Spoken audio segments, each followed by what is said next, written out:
Hey guys, welcome back to our channel. In this tech tutorial video, we're going to teach you step by step how you can add and import a PDF to your pages and databases on Notion.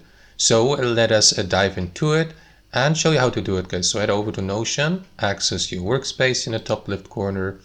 And what you want to do next, guys, is let's say, for example, you have a PDF saved on your device. So let me go with that test PDF. Here you see the text here. So I would like to open that PDF here as a separate new page.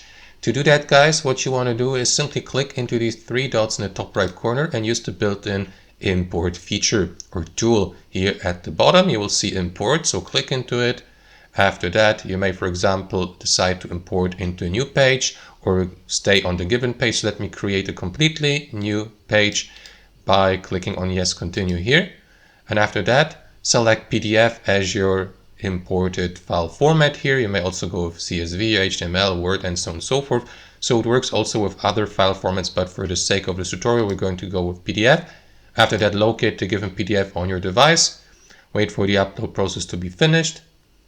And that's basically it. After a brief moment, the given PDF will be imported and also added as a completely new page. So let's give it a moment.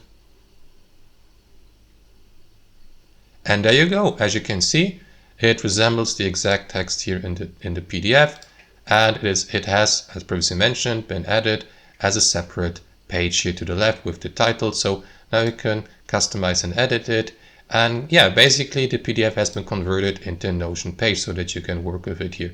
And that's how it works in practice, guys. Hope you enjoyed this video, got some real value from it, and we'll catch you later.